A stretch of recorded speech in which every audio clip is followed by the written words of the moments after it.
I ruined my relationship because I couldn't handle her silence. During a month she warned me she'd be unavailable. And now she says I crossed a line by showing up at her door. My girlfriend lives in my apartment complex and I met her one day in September while I was out walking my dog. We ended up going on a date that same night and pretty much instantly hit it off and started hanging out with each other almost every day.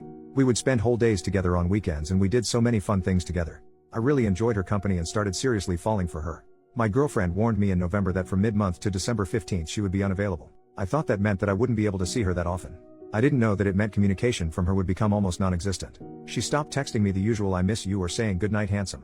It started going longer between texts.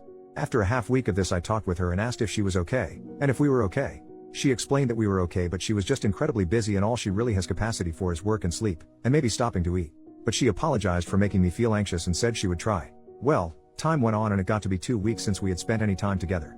I had gotten to see her a handful of times for maybe 5 minutes in passing. Then my texts and calls started going unanswered. She had told me the last time we were able to speak on the phone that if I ended up getting off early enough on the following Saturday that I could come over for a bit and we could hang out. I called her that night and it rang to voicemail.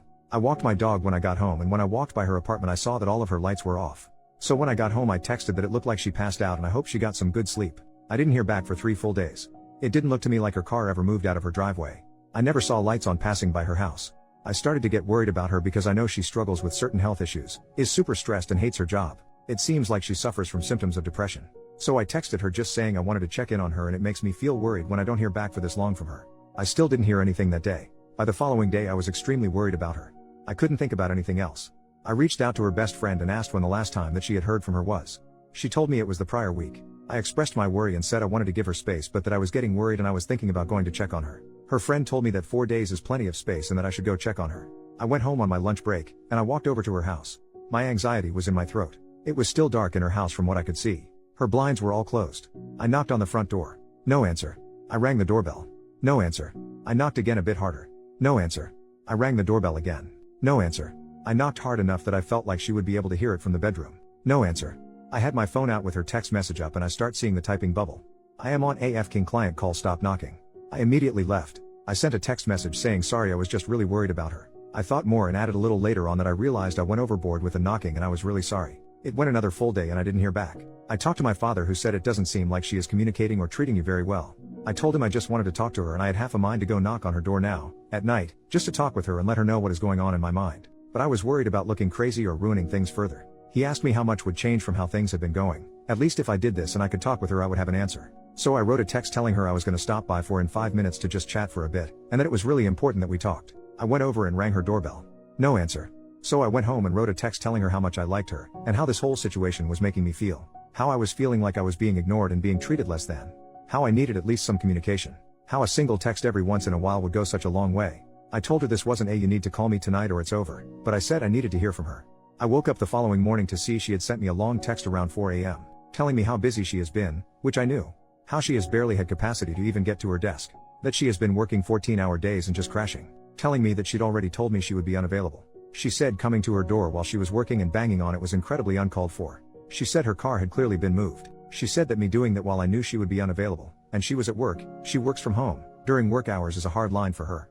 I didn't know that unavailable meant zero contact or being able to see her at all. But regardless, in one fell swoop I ended my relationship with someone I cared about deeply. All because I couldn't get a grip on my anxiety and be patient. Update, 10 days later, my last post kinda blew up so I figured some people might appreciate an update. I mentioned at the end of my original post that she had sent me a long text the following morning telling me how much I had messed up and crossed a hard line. I did respond to that text with an apology, saying that I did let my anxiety control me, and that I wanted to work on things. That I was going into therapy to work on my own issues. She didn't explicitly say that we were over, so I asked her for clarification on where we stood, if she was done. I said, outside of that, I would not contact her until I heard back from her. As of today it has been 12 days, she has not responded to me at all. The last 12 days have been horrible for my mental well-being. I decided yesterday to just move on and give myself my own closure. I realized a lot of important things through this experience. I realized that I didn't do anything wrong. Unavailable does not mean you disappear and drop off the earth for days at a time, ignoring the outside world. I did nothing wrong by going to check on her. I did what I did out of love, caring, and worry. I did what I would hope a partner would do for me. No one is too busy to text a single time in 4 days. I realized that I need to take care of myself and assert my own boundaries. I learned some important needs and expectations I have of relationships. I learned about my own codependent and anxious tendencies that I need to work on. I realized there were a lot of red flags about this woman that I was ignoring. In the past 12 days, I have taken up meditation, journaling, and daily practice of gratitude. I have gotten into therapy, and back into the gym. I have talked with her best friend again, who hasn't heard from her in about as long as I have. The silence isn't personal to just me, which did make me feel a little better at one point. However now, I am still upset. I am mad at the way I have been treated throughout this whole process. I know this is an extremely busy time for her, and I know she is struggling, but I still have needs and she decided to be my girlfriend. Needs that she is apparently, for any reason, incapable of meeting. Leaving someone who loves and cares about you in the dark for 12 days, when you live a 3-minute walk from each other, is unkind at best.